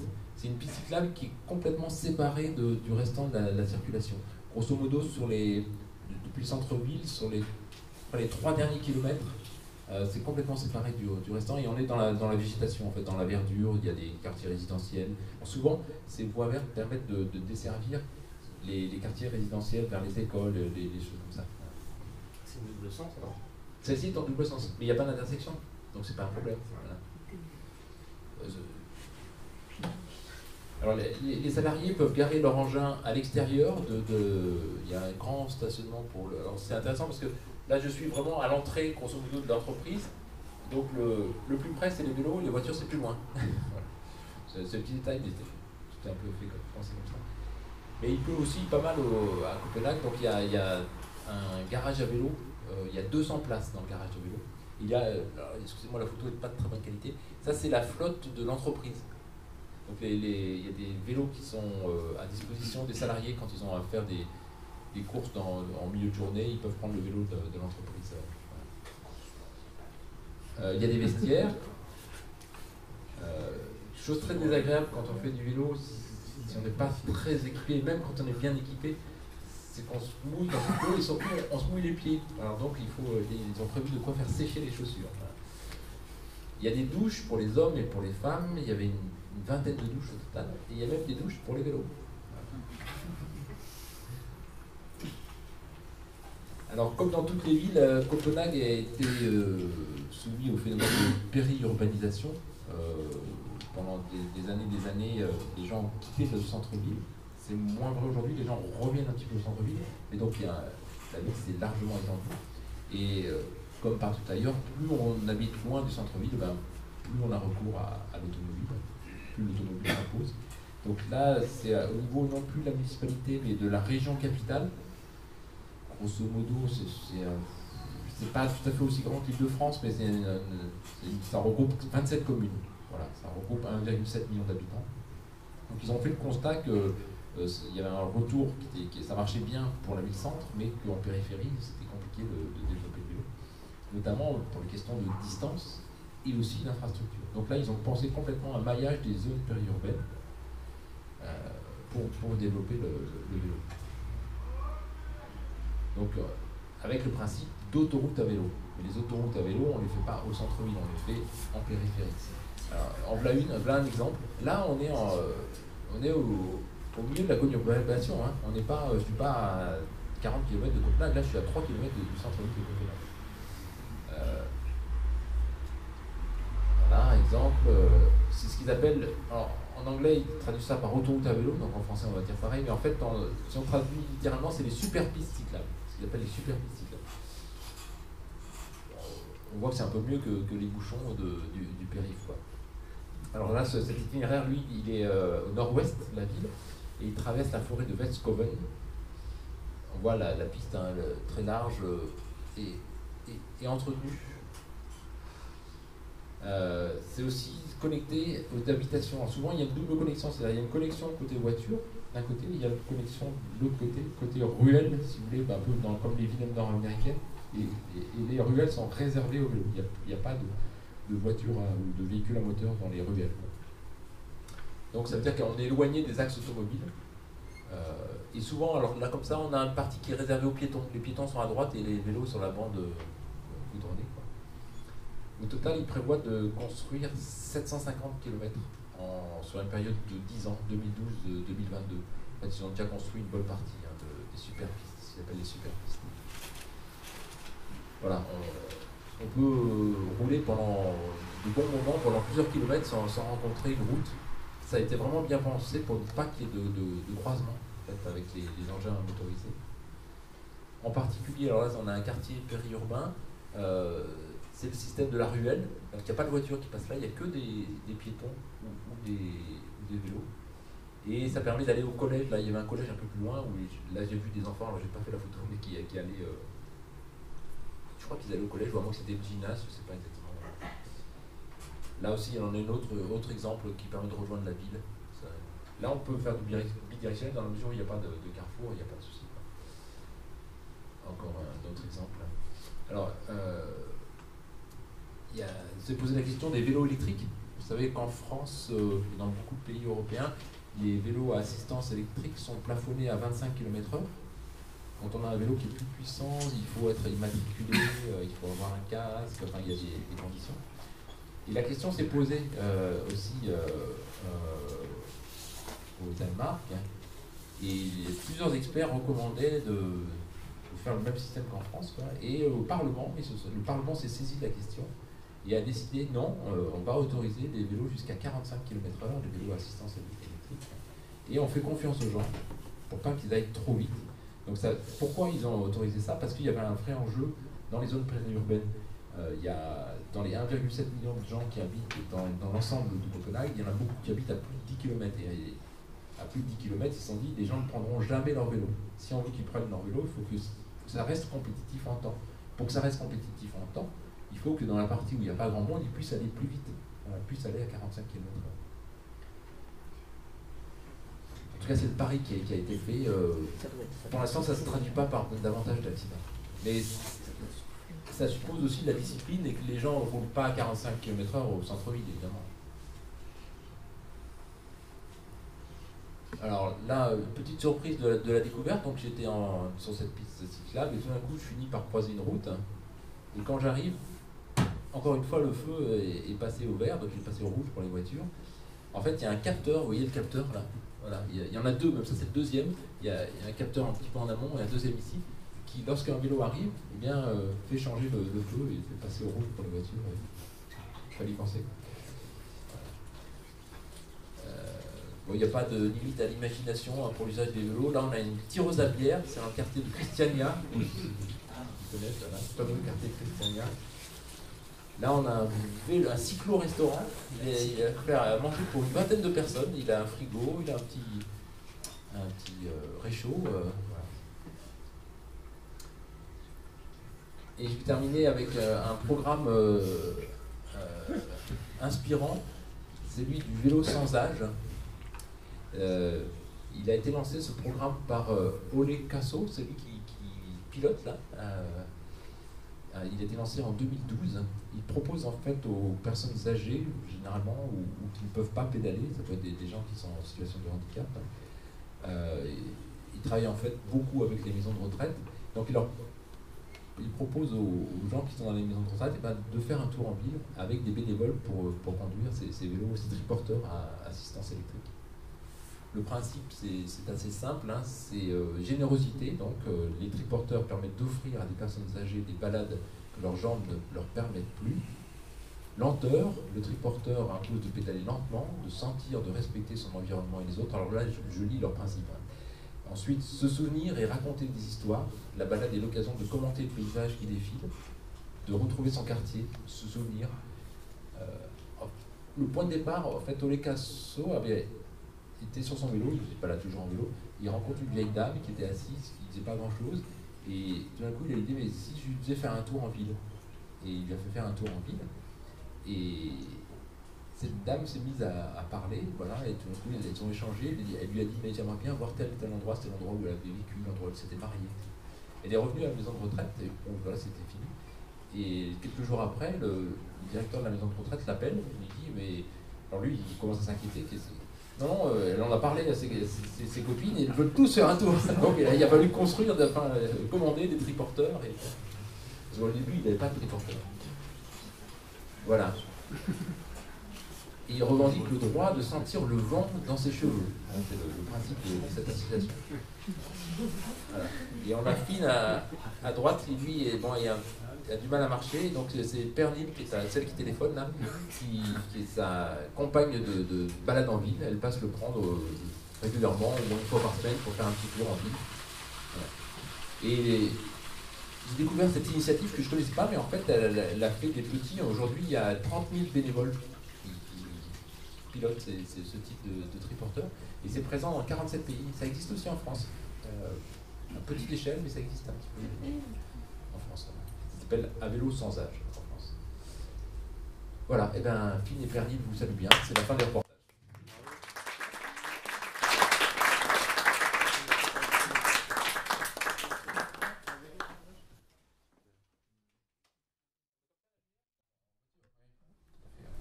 C'est une majorité d'accidents de vélo qui sont en France qui sont dus à une voiture. Pas seulement, il y a aussi quand même des gens qui sont tout seuls, surtout en dehors des villes. Puisque vous avez l'expérience de Grenoble, qu'est-ce que vous diriez entre Grenoble, moi j'ai jamais roulé dans Grenoble, entre Grenoble et Paris? Alors, à Grenoble, il y a un système qui marche très bien, c'est le système du vélo à la demande. Donc ils n'ont pas fait de Vélib. Il y a un système où on peut louer le vélo à la journée, à la semaine, au mois ou à l'année. La plupart des gens louent à l'année. Ce sont des bons vélos que les gens s'approprient le temps de cette location. C'est pas cher, c'est 100 € par an. Et 100 € par an, c'est 50% pour les jeunes, je crois maintenant, moins de 26 ans. Je ne sais pas si ça devait le faire, je ne sais pas si finalement ils l'ont fait. Et ça contient l'abonnement, ça contient un entretien permanent. Vous avez un problème, il y a plusieurs endroits où on peut le faire réparer, vous venez, vous ne voyez pas, ou on vous en passe un autre le temps qu'on répare. C'est des vélos jaunes. Ils sont sympas, c'est de beaux vélos, c'est des vélos qui valent à peu près 2000 € chacun. Il y a des vélos à cardan notamment, ce qui est pas mal, ça évite de se salir les bas de pantalon. Ça marche bien. Ils en sont à 7500 vélos qui sont loués. Et ils n'arrivent pas en fait à faire face à la demande. On peut même louer un Brompton, comme ça là, par exemple. On peut louer un tandem. On a loué un tandem. Donc ça marche très bien. Au niveau des pistes cyclables, alors il y a eu quelques axes qui ont été faits il y a assez longtemps, notamment le long, il y a 2 rivières à Grenoble, le Drac et l'Isère. Là, ces axes-là, ils fonctionnent très bien, ils sont réservés aux vélos, c'est grosso modo une route verte, l'équivalent de route verte. Après, ils ont fait donc Grenoble était assez en pointe pour les trams, et là ils ont fait vraiment n'importe quoi. Il y a un coût astronomique. Enfin, c'est presque aussi gaguesque que les maréchaux. Parce que les maréchaux, je crois que c'est le summum, mais c'est-à-dire que parce que le principe des trams à la française, en fait, quand on fait un tram, le coût du tram, c'est pas le tram vraiment, c'est la rénovation de toute la rue, quoi. Voilà. Donc c'est souvent 3-4 fois, il y a eu des études là-dessus par rapport à l'Allemagne, ça allait jusqu'à 5 fois le coût d'une ligne de tram en kilomètre. Donc on a refait toute la rue. Mais on n'a pas pensé au vélo, ça c'est dommage. Donc le vélo, donc il y a le tram, à Grenoble par exemple, les grands boulevards, il y a le tram au milieu, pourquoi pas, bon, c'était aussi le côté de vitrine, le tram au milieu, on le voit bien, et du tram on voit bien les montagnes, etc. Après il y a il y a 2 voies de chaque côté, des voitures, et après il y a une voie de stationnement, et ils ont fait, alors sans doute sous la pression des commerçants, ce qu'ils appellent les contre-allées. Voilà, donc on peut avec la voiture, non seulement les voitures ont 2 voies, une voie de stationnement, mais encore une autre contre-allée pour aller se garer. Ben après la piste cyclable on la met où on la met un coup sur le trottoir, un coup sur la route de la contre-allée, un coup sur le trottoir, et avec plein de plots là au milieu, pour histoire de faire des jalons. C'est incroyablement stupide quoi, c'est vraiment... Qu'est-ce qu'il y a? Bon, il y a une pratique, l'avantage de Grenoble c'est une ville très dense. C'est contraint par les montagnes autour. Donc on va très vite, enfin c'est pas loin de l'est à l'ouest de Grenoble, en vélo c'est 20 minutes grosso modo. Et c'est très plat, parce que c'est un ancien fond de glacier, donc les glaciers ont bien limé. Donc ça a beaucoup d'avantages par rapport à Paris, il y a plus de relief à Paris qu'à Grenoble. Donc c'est ce qui explique qu'il y a traditionnellement une pratique de vélo un peu plus forte. Mais en termes d'aménagement, c'est vraiment pas terrible. Il y a une autre voie cyclable qui a été... En fait, ils ont recyclé une voie de train qui traversait la ville, donc ça c'est pas mal, ça reste. Mais c'est pas continu, c'est dans le nouveau quartier en fait, c'est discontinu, donc ça repasse par des petites lignes de pistes, etc. Et là, la nouvelle municipalité avait pour ambition de faire au début ils appelaient ça des autoroutes à vélo, finalement ils ont changé de nom, ils ont appelé ça des chrono-vélos. Et là, ils ont fait la même bêtise qu'à Paris, c'est-à-dire du bidirectionnel dans les secteurs à Carrefour. Et en plus, alors, particularité, ils l'ont mis, pas partout, mais ils l'ont mis à un moment au milieu de l'avenue. La piste bidirectionnelle, alors il faut arriver jusqu'au milieu de l'avenue, et il y a une voie de bus de chaque côté. L'intérêt du bidirectionnel, quand même, c'est de pouvoir remonter des avenues en sens unique. On parlait de la rue de Rivoli. S'il n'y a pas de bidirectionnel, comment on fait? On peut très bien faire une voie de chaque côté, dont une à contresens. Oui, on pourrait très bien. Ça Ou alors, ou la prévoir de l'autre le côté. danger restera quand même sur celle de gauche, celle qui remontera. C'est Oui, pas dans le sens de la circulation. Le plus logique, dans le sens problème c'est le contraire sens unique. de la voiture. Le problème c'est le sens unique en fait, parce que le sens unique incite à rouler vite. Donc, Les deux, hein, voiture et vélo. Oui, Rue de Rivoli, ça y va. Alors, Ah ouais. ah oui. Ceci dit, ça. C'est pour ça que je pense que mais on peut imaginer, on peut quand très on bien dit c'est imaginer faire. politique et pas culturel, je pense qu'il y a quand même évidemment du culturel quand même dans l'usage du vélo. C'est-à-dire qu'il y a des villes très paisibles. Culturellement, c'est inscrit dans la ville depuis très longtemps. Je vais à La Rochelle souvent. Jamais une voiture klaxonnera, jamais une voiture coupera la route, jamais. Il n'y a pas d'infrastructure cyclable pesante, il n'y a pas de piste, on roule sur la chaussée, il y a des endroits, c'est interdit aux voitures. Oui, mais c'est une petite ville, il y a combien de je pense que c'est inscrit, c'est la ville que je connais la plus vieille dans l'usage du vélo, que ce soit personnel ou dans le service gratuit à l'époque. Moi, je voulais aborder le problème du système Vélib. Oui. Alors, d'abord à titre personnel, ça fait 10 mois environ que j'ai abandonné le transport en commun. C'est mon moyen de secours. Et je me déplace quasiment qu'à Vélib. Et je ne m'achèterai pas un vélo. Alors, je vais vous donner toutes mes raisons. La première, c'est que malgré tout, comme quand aujourd'hui je trouve pas de vélo et qu'il pleut, je rentre en métro. Si j'avais mon vélo et qu'il se met à tomber des cordes et que j'ai pas envie, je suis obligé de le pousser. À Copenhague, vous pouvez le prendre dans le métro. Je vais vous donner la suite parce que j'ai assisté à une causerie sur le Grand Paris. Donc je vais vous donner des infos. Deuxième chose, je vais à un rendez-vous avec un copain ou une copine et on part faire une balade. Qu'est-ce que je fais de mon vélo? Je le pose, je l'emmène avec moi et on se fait suer. Ou je dois le poser et revenir le chercher. Mon vélo crève, je dois le ramener, ça me fait suer. Et avec tout ça, pour moi, le Vélib, c'est la bonne solution, même avec ses défauts. Ensuite, à titre général, pour que vous sachiez, donc on a eu une conférence sur le Grand Paris et j'ai posé la question de places de parking autour des futures gares qui vont être faites. Et on m'a dit, c'est pas l'optique. Notre optique, c'est que les gens viennent jusqu'aux gares en vélo, il y aura des infrastructures pour qu'ils rangent leur vélo et qu'ils prennent les Vélib en arrivant dans Paris. Et les voitures des trains, les rames de train, etc., ne seront pas prévues pour embarquer les vélos standards. Voilà. Donc, à l'image de ça... C'est pour vous montrer le manque de vision qu'il y a, notamment dans ce Grand Paris. C'est-à-dire que toutes les grandes villes modernes aujourd'hui prévoient le transport des vélos. À San Francisco, il y a des wagons entiers qui sont réservés pour les vélos. C'est très rentable. C'est très rentable le Vélib économiquement pour la ville. Après, le Vélib... C'est rentable le Vélib pour la ville? Donc le Vélib... Moi, quand je suis arrivé à Paris, ça fait pas très longtemps que je suis à Paris, ça fait 6 ans, et tout le monde me disait du bien du Vélib, donc je me dis bon, c'est quand même, ça doit être une réussite, et les gens me disaient, notamment, ça a permis de remettre le vélo en ville, etc. Je me dis, bon, pourquoi pas, j'ai regardé un petit peu ça, et c'est vrai que ça marche plutôt pas mal, ça marchait plutôt pas mal, il y avait même les vélos tournent relativement beaucoup, je crois que c'était avant la fin du contrat, dans la fin du contrat, c'était dans les 6 personnes par Vélib, un truc comme ça.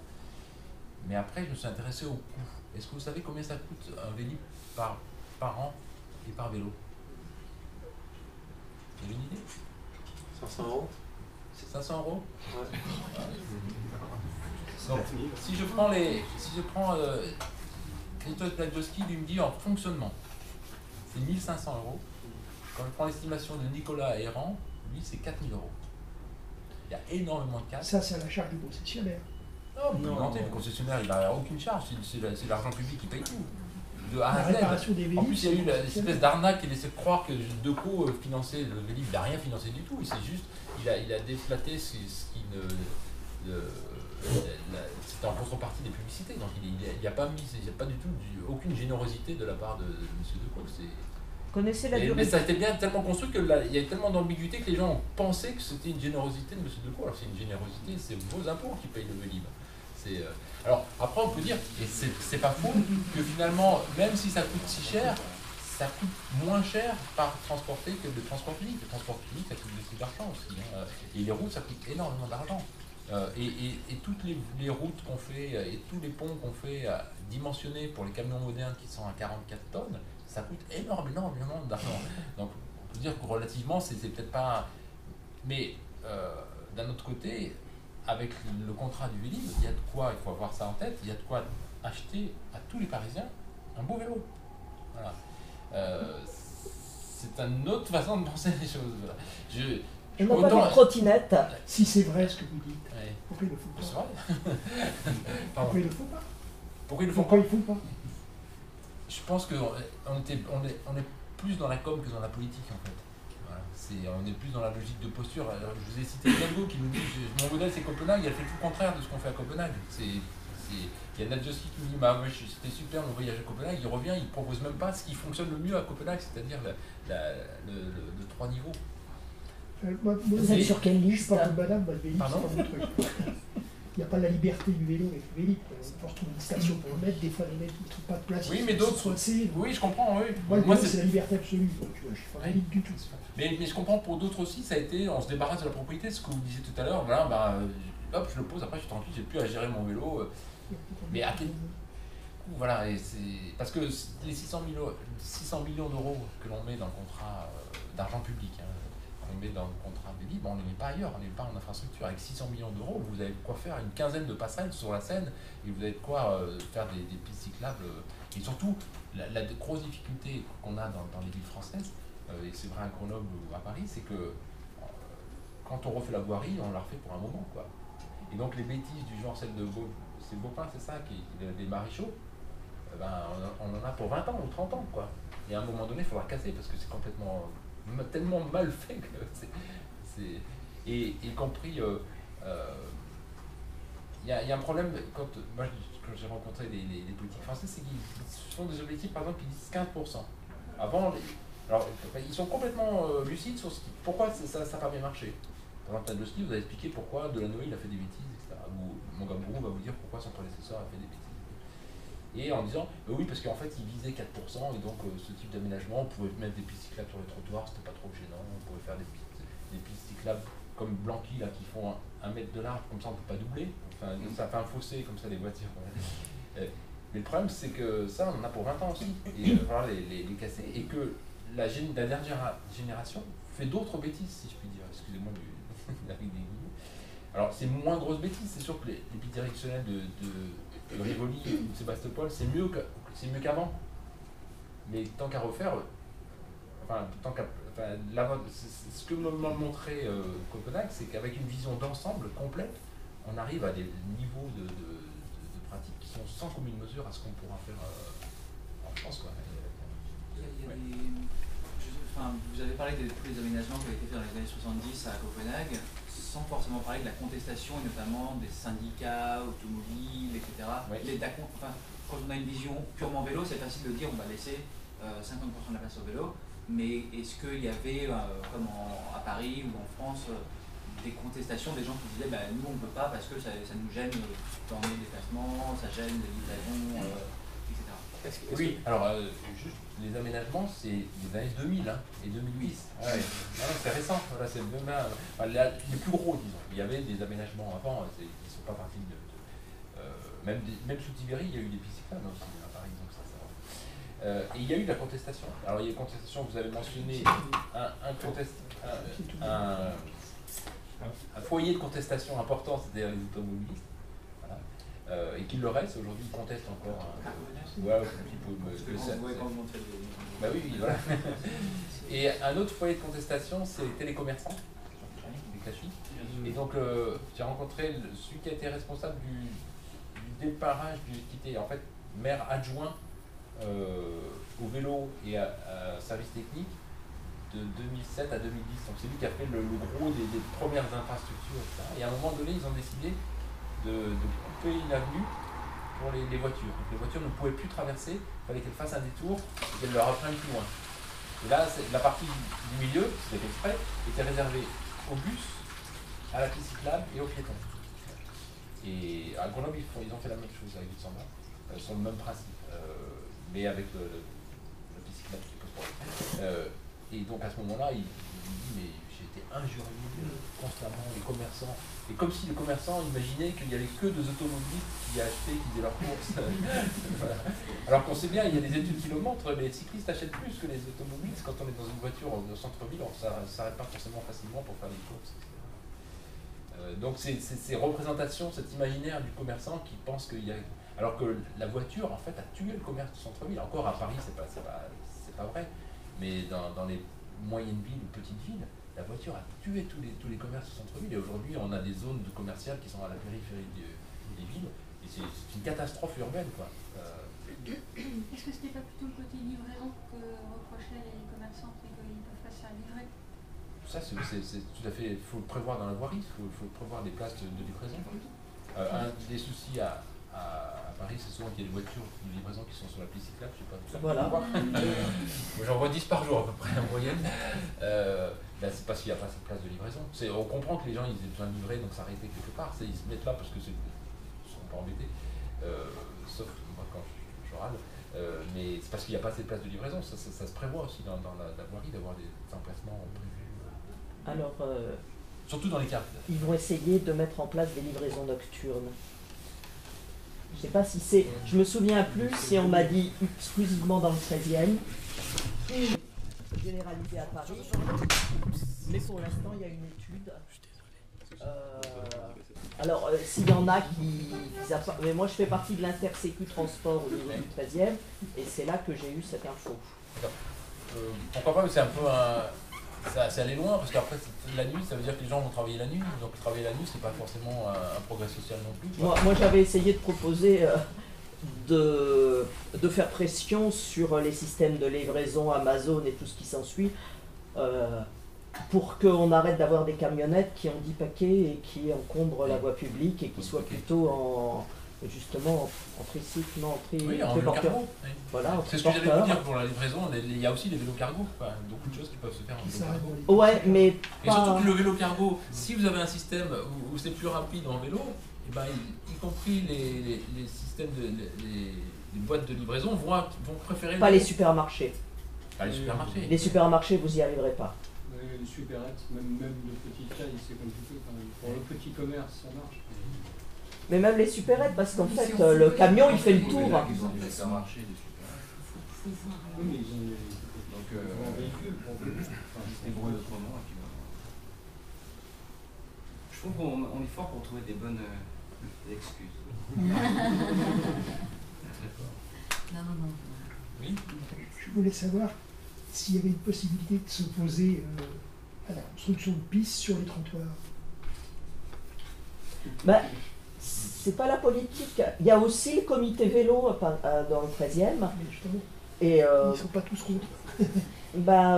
En tous les cas, Étienne Trenel, qui était élu responsable voirie, y était absolument opposé. Alors, moi j'ai vu en Allemagne, je trouve que ça marche pas si mal, leurs pistes cyclables bien larges sur les trottoirs. J'en ai pas vu. Mais alors, c'est intéressant. Elles sont rouges, elles sont identifiées. Et là-bas, personne ne traverse au feu rouge, ils sont très respectueux. Et la piste cyclable est respectée, il n'y a personne d'autre que les vélos.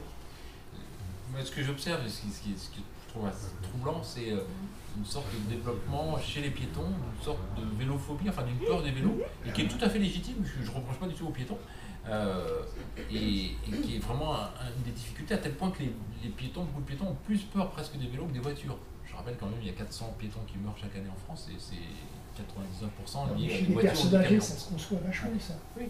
On leur pique leur espace, c'est à eux. Voilà. Donc, pour moi, d'avoir mis les pistes cyclables sur les trottoirs, mais c'est une bêtise sans nom. Mais alors, au niveau de la doctrine, les élus le disent aussi, aujourd'hui. Il y en a plus qui défendent les pistes cyclables cyclables sur les trottoirs. Simplement, elles y restent. Celles qui sont, elles y restent. À Grenoble, par exemple, Grand Boulevard, elles y restent.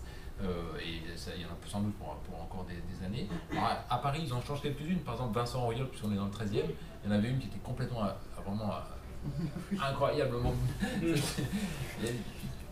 Elle est en plus en descente. Donc c'est vraiment incroyable qu'il n'y ait pas eu plus de morts. Ça a été fait à l'initiative de l'Intersécu Transport, le changement. Le changement, bah bravo, alors c'est vous. Enfin, c'est pas moi j'y suis arrivé, mais c'est pour dire que quand on participe à ce genre de réunion, bon, ça peut être fastidieux, mais d'abord on apprend plein de choses, on remet les choses en place, et moi je suis pas d'accord, parce que depuis que je fais du vélo, ceux qui me font peur, c'est les piétons.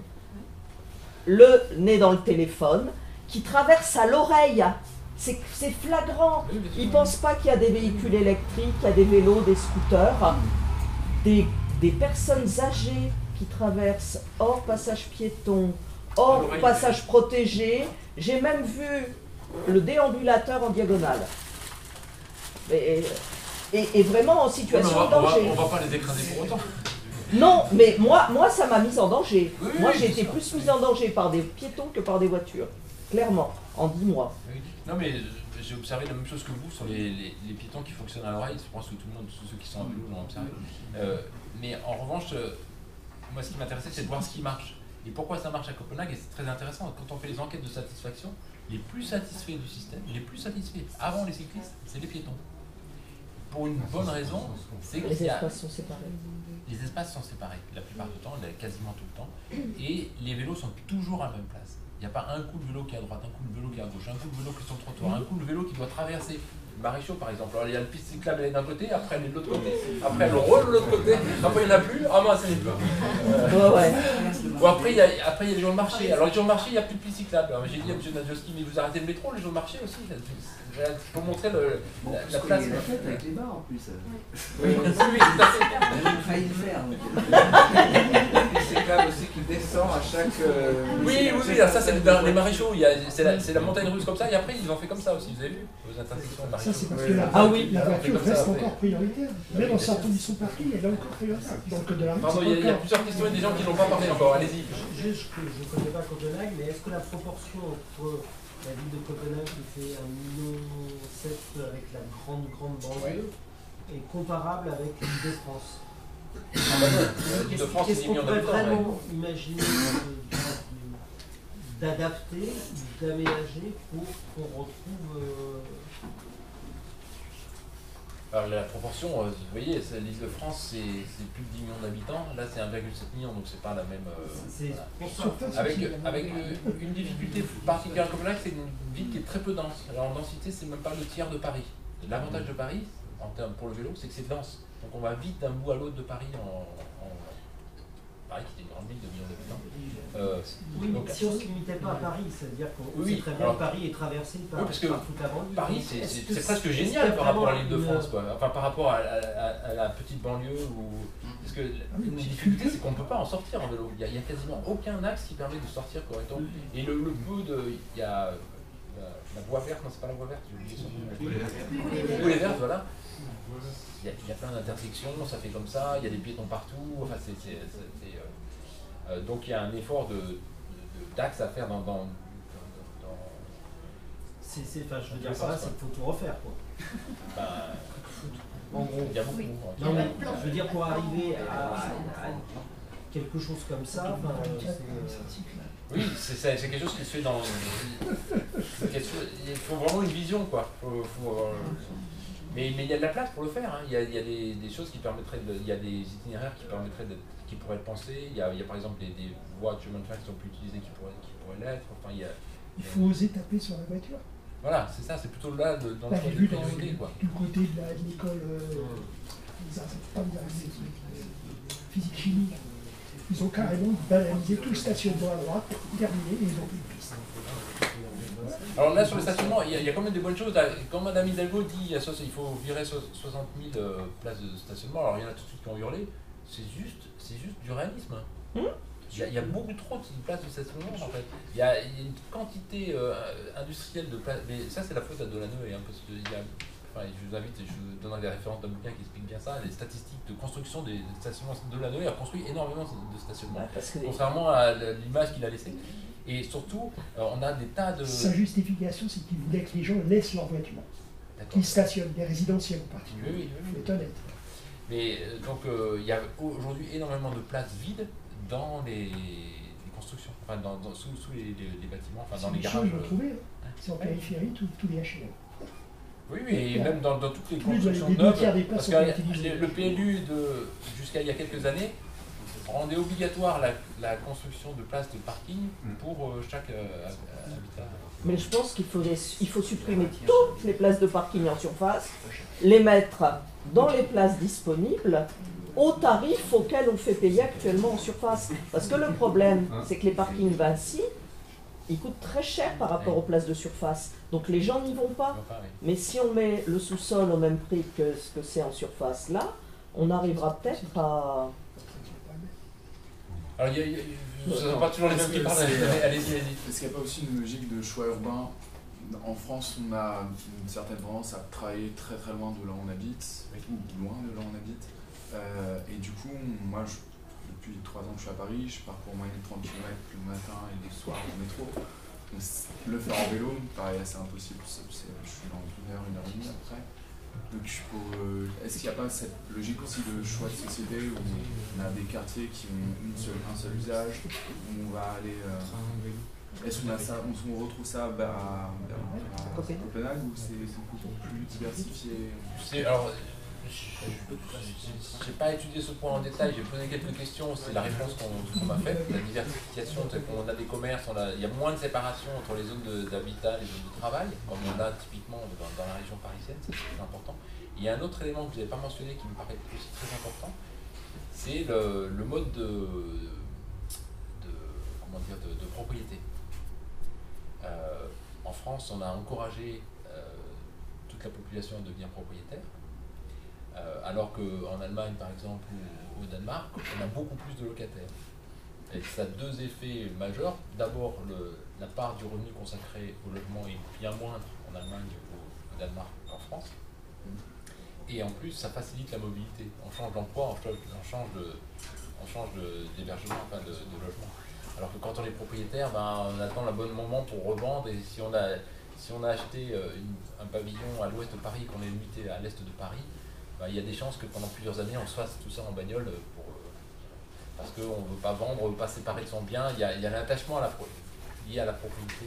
Et donc on voit que tout est lié, on peut difficilement séparer les politiques urbaines en termes d'activité, de travail et aussi de type de logement du déplacement. On ne peut pas isoler le déplacement du reste. Est-ce que du coup là on parle de faire du vélo dans Paris, mais moi les gens que je connais qui utilisent la voiture, c'est surtout des banlieusards qui viennent travailler sur Paris. Et donc ils ont besoin de la voiture parce qu'ils sont en transport en commun. Et leur pratique de la mobilité en Ile-de-France, elle est basée que sur la voiture. Parce qu'ils n'ont pas du tout accès soit au vélo, soit au transport en commun. Donc pour moi la réflexion sur le vélo est vraiment liée au choix d'urbanisme. Faut voir le Grand Paris Express. Le Grand Paris. Ouais. Le Grand Paris Express, avec les ceintures, va faciliter le déplacement des banlieusards. Je sais pas, hein. Moi, ce que j'ai vu, ça m'a impressionné, c'est les réflexions. Je crois qu'il y a eu quelques jours, il y a eu des candidats pour faire le grand oral vélo. J'étais quand même un peu et je voulais avoir 2003. un sentiment sur les différentes propositions, les différents programmes. Je vois déjà cette journée. Alors, malheureusement, j'ai pas pu y aller. Je n'en ai lu qu'un compte rendu qu'a fait Isabelle et le vélo là sur son blog, et plus que le compte rendu de presse.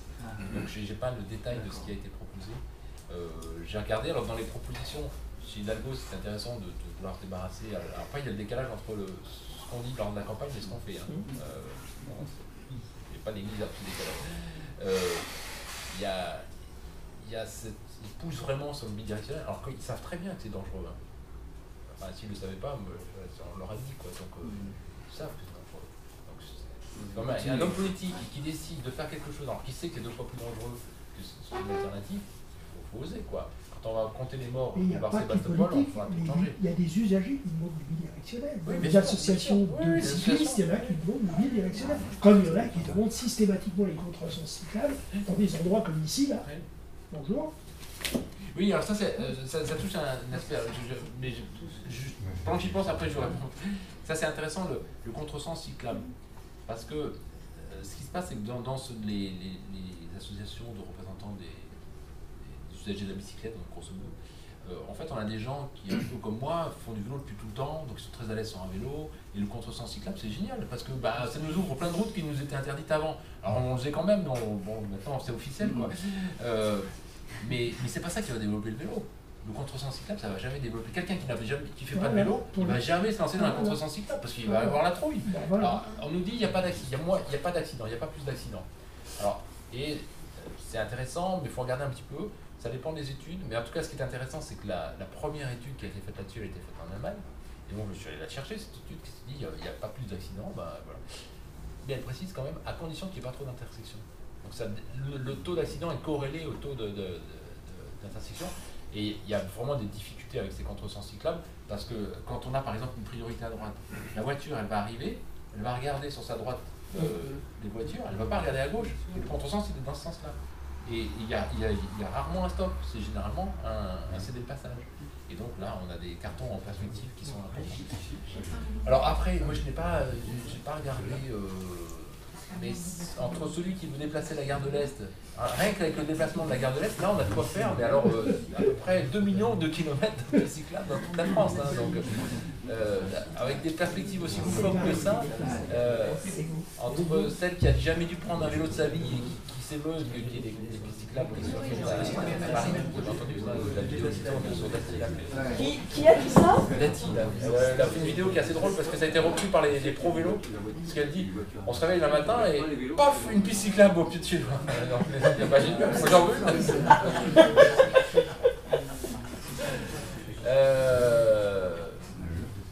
Il y a le problème, c'est que c'est souvent. Moi, ce que je vois de ma position, je ne veux pas choisir entre les candidats, c'est que j'ai souvent l'impression qu'on est dans l'ordre de la posture, quoi. Et moi, ce qui m'a effaré quand j'ai rencontré les responsables des vélos de Paris Grenoble, c'est qu'ils ne connaissaient pas le b.a.-ba de la littérature sur le vélo, quoi. C'est-à-dire que c'est des gens qui sont monsieur vélo dans leur ville, ils ont rien lu, ils n'ont pas lu d'études à l'étranger, ils ne savent pas ce qui s'est passé. Moi c'est assez sidérant, je dis mais c'est pas possible, quand on est en poste de responsabilité, alors ils sont pas payés pour être techniciens, ils sont politiques, donc ils ne sont pas à connaître le détail de la technique, mais un minimum de culture du vélo, quoi. C'est assez impressionnant. Et à Grenoble par exemple, on a pratiquement tous les élus de la majorité circulent à vélo. On a un maire qui circule à vélo, il ne fait pas semblant, il faisait ça avant, il fait ça aujourd'hui. Et pour autant, ils font des grosses bêtises. Donc ça va au-delà de... Il pratique le vélo. Il pratique, oui. Mais il réfléchit, comme vous dites, il n'a pas lu. Voilà, ouais. Alors peut-être là, on touche un autre aspect de la culture vélo, au sens de la culture, au sens scientifique, voilà, c'est savoir ce qui fonctionne, pourquoi ça fonctionne pas. Pardon. Il y avait quelqu'un qui n'a pas parlé encore derrière. Il y a en Ile-de-France, il y a un collectif de cyclistes, je crois qu'il s'appelle le collectif cyclistes Île-de-France, qui a sorti un projet qui s'appelle le RERV. Peut-être dans la salle, il y en a qui connaissent. Enfin, moi, je ne connais pas très bien. Mais c'est une image qu'ils ont fait, donc c'est RERV comme vélo, avec tout un ensemble Enfin, ils ont pris le code couleur de la RATP, avec des pistes qui vont en petite couronne, grande couronne. Je voulais savoir si vous connaissez et si ils se sont inspirés de Copenhague. Je ne sais pas quelle a été leur inspiration, mais en tout cas, l'idée, oui, ça rejoint celle des autoroutes à vélo, c'est-à-dire des grands axes rapides qui permettent d'arriver de la banlieue, répondre à ce besoin-là. Parce que même 10 km, ça se fait. Hein. Les stats sur intramuros, les cyclistes à Copenhague font en moyenne 3,6 km pour aller de chez eux au travail ou au retour. Et les périurbains, ils ont été surpris des stats, c'était dans les 14 km. La problématique, c'est les feux, hein, c'est les intersections. On va à 30 km/h, mais on ne va pas à 30 km/h systématiquement. Donc, voilà, oui, c'est ça. Si on peut, sur un GPS Nation, c'est à 20 minutes, mais je mets 30 minutes systématiquement. Bah bien sûr, à cause des. Oui, mais en vélo, vous iriez plus vite. Non, en vélo. Avec une onde verte. J'y vais en vélo. Non, mais avec une onde verte, ça marche. Avec une onde verte ou avec des passerelles. Autre ville aussi qui m'a fasciné pour le vélo, c'est Helsinki. À Helsinki, donc à Grenoble, qui est la ville la plus dotée, on a 250 km de pistes cyclables, il y a 500 000 habitants. Ça c'est officiellement, parce qu'en fait pour l'essentiel c'est des bandes cyclables, les pistes cyclables même c'est à peu près moins de 100 km. Donc à Helsinki il y a le double, il y a un peu plus d'1 million d'habitants, il y a 2600 km de pistes cyclables, 80% en site propre. C'est assez impressionnant. Et beaucoup de passages supérieurs ou inférieurs. Alors donc les intersections, ils n'ont pas fait des zones vertes, ils ont fait en passant en dessous des voitures ou au-dessus des voitures, selon les cas, les configurations. Alors ça suppose un peu plus d'énergie, parce qu'il y a un petit peu de dénivelé à gérer, il faut gérer le passage supérieur parfois ou inférieur, sortir, ressortir. Mais c'est très efficace, quoi. Et surtout ça permet de faire des transports sans jamais être arrêté. Le principe, vraiment, pour moi, il est central. Le cycliste, il ne s'arrête pas. Un homme politique, enfin un responsable peut dire, bon, je veux maintenant que les cyclistes respectent tous les feux rouges. Et à un moment donné, c'était même les consignes de la préfecture de police à Paris. On peut faire ça. Et on peut même obliger les gens à s'arrêter au feu rouge. Dans ce cas-là, on n'a plus de vélo, quoi. Aujourd'hui, le fait de brûler le feu rouge, c'est l'ajustement en fait d'un système qui est tellement mal foutu que les cyclistes intègrent en se faufilant comme ils peuvent. Mais évidemment, c'est pas une solution satisfaisante. Mais non, parce que ça donne une mauvaise image de nous, des cyclistes, aux automobilistes et surtout aux piétons. Alors moi, j'arrive pas à faire... sur place. Non, c'est pas ça. Régulièrement, je me dis non, c'est pas sérieux. T'as entendu à l'Intersécu que les gens, ça les horripile de nous voir faire comme ça. Allez, sois raisonnable. Bon, et puis il y a des moments, on craque, quoi. Oui, alors, mais c'est un peu, à mon avis, du même ordre que le contresens cyclable. Il y a le fameux tourne à droite. Moi, quand j'ai vu les triangles tourne à droite là, qui permettent les vélos, je dis, ah, génial, enfin, ils ont pensé à moi et tout, c'est super. Sauf qu'ils n'ont pas pensé aux piétons, parce que les piétons, ils ne sont pas avertis. Les piétons, on les surprend, donc il faut faire très attention aux piétons. Donc, dans la hiérarchie, c'est quand même au cycle de faire attention. Oui, bien sûr, oui. Mais après, oui. Mais à Copenhague, ils ne font pas ça. Il y a des camions qui tapent. Il n'y a pas de tourne à droite comme nous. Oui, bien sûr, tout à fait. C'est pareil.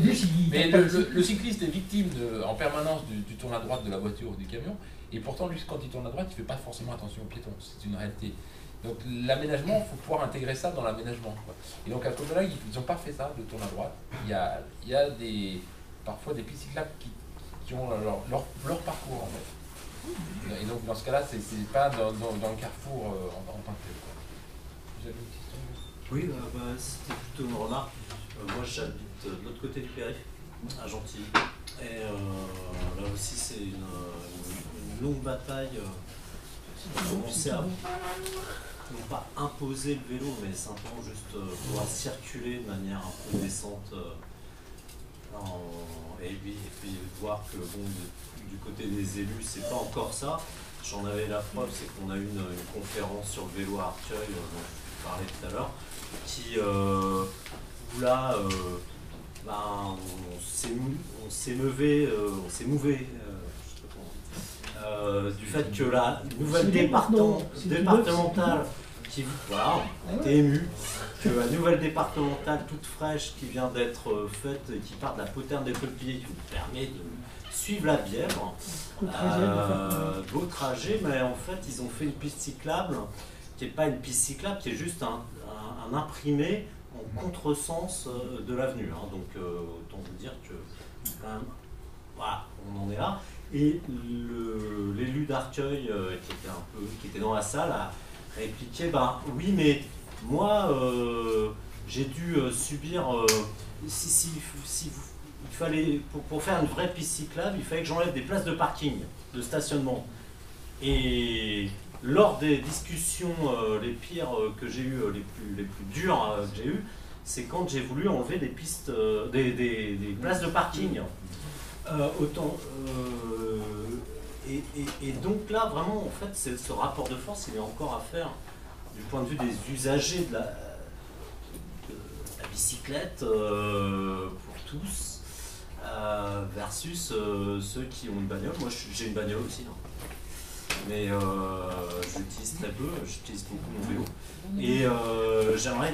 Voilà, il y a tout un travail là, vraiment là, j'appelle un peu les usagers à faire plus de pression auprès des politiques, des élus, Ah oui, parce que ça, les élus, ils sont élus beaucoup plus par les automobilistes que par les... oui, mais c'est de moins en moins vrai, il y a des automobilistes, c'est une minorité à Paris, hein, par exemple. À Bureau, en fait, il faut bien avoir en tête qu'à Paris, les automobilistes, c'est vraiment une petite minorité, et que l'essentiel des investissements de la voirie sont faits ces investissements pour cette petite minorité, qui est la minorité la plus riche de la population. Ça, c'est dans le 16e, puis pour le transit. Mais là, c'est en banlieue. Bien sûr, Hein, c'est en banlieue. C'est de l'autre côté du périph', mais je pense que c'est très important, ce que vous dites, c'est quand même important aussi à ajouter. Non, mais je suis d'accord. On pourrait, alors il y a la question qui a été posée par monsieur, c'est vrai qu'il y a des travailleurs, enfin il y a des gens qui bossent à l'autre bout de Paris, à l'autre bout de la banlieue, de banlieue à banlieue, c'est pas simple, très tôt avec des horaires. Enfin, voilà, en fait, il faudrait... Mais je pense qu'ils sont quand même relativement minoritaires et il faudrait justement travailler la question de l'intermodalité. Il y a des métiers qui sont liés à la voiture. Moi je travaille dans le bâtiment, je ne peux pas ne pas avoir de voiture. Oui, bien sûr, oui. Typiquement. J'ai point technique, s'il te plaît. Petit point technique, j'ai plus beaucoup. La carte SD là est pleine. Non, mais ça va s'arrêter de filmer dans moins de 5 minutes. Si tu veux garder un truc enregistré, pour les questions, vous pouvez continuer autant de temps que vous voulez, moi je vais y aller et ça va s'arrêter. D'accord. Alors, on va laisser pour les questions. On va simplement juste essayer de mettre un petit chrono. Donc, pour pas que ça dépasse 21h45. Ça laisse encore une bonne demi-heure de questions. Là, on avait déjà fait presque l'essentiel des questions, je crois. Moi, juste peut-être pour. Je vais prendre une question. Vas-y. Après. Moi, c'était important pour moi d'aller à Copenhague, de faire ce reportage et j'ai découvert beaucoup de choses et surtout retenir que c'est possible, quoi. Voilà. C'est-à-dire qu'une ville importante qui est une capitale, donc avec les contraintes d'une capitale, le contraintes de sécurité, etc., arrive à 50% des déplacements en vélo. C'est tout à fait possible et il y a un mythe qu'il faut casser, c'est celui du faut du temps. En fait, non, il ne faut pas tant de temps que ça. En fait, l'essentiel a été fait en 15 ans, quoi. Voilà. Donc on bascule assez vite.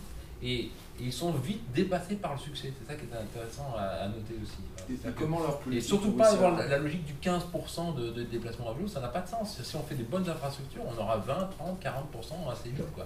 Donc c'est l'infrastructure qui doit être pensée et sur du long terme, quoi. Et comment la classe politique locale a eu le déclic et s'est lancée? Oui, mais c'est intéressant parce qu'au début, alors ça j'ai fait des entretiens aussi sur le contexte politique. Donc j'ai dit deux mots tout à l'heure. Il y avait le contexte des sociodémocrates qui étaient toujours là, qui se sont convertis petit à petit à l'écologie, les écologistes qui rentrent dans les conseils municipaux. Il y a plusieurs types d'écologistes. Il y a les écologistes centre-droit et il y en a des écologistes plutôt genre France Insoumise qui sont assez importants aussi à Copenhague, donc rouge et vert. Mais aujourd'hui, en fait, le dernier plan d'investissement a été adopté à l'unanimité, y compris la droite a voté pour le plan. Donc ça veut dire que petit à petit, ça a tellement marché que les gens sont obligés de reconnaître, mais ça fonctionne mieux comme ça, notre ville elle est beaucoup plus belle comme ça, quoi. Et alors ce qui est intéressant, c'est ce qu'on m'a dit aussi, en fait, nous on ne sait pas la technique pour la technique, on ne cherche pas à faire des pistes cyclables pour avoir des belles pistes cyclables. Nous on veut juste avoir une ville plus belle. L'objectif c'est la ville plus belle et plus agréable à vivre, et donc le moyen ça a été le vélo, mais il y a aussi d'autres éléments.